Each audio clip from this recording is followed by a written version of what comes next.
प्रयत्न जोरदार सातत्य या प्रक्रियेमध्ये लक्ष दिलं आणि ज्या ज्या गोष्टी करणं आवश्यक होतं शक्य वाटणाऱ्या घडामोडी दादांनी केल्या त्यांचंही मनापासून या ठिकाणी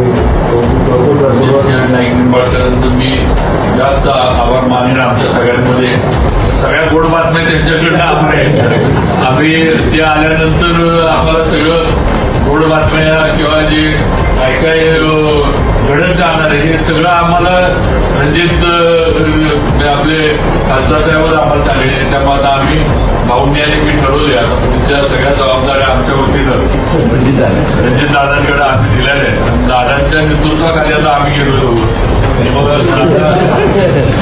दादा आता म्हणतील त्याप्रमाणे आम्ही पुढचे करणार आहे. आता जसं दादा म्हणतील तसं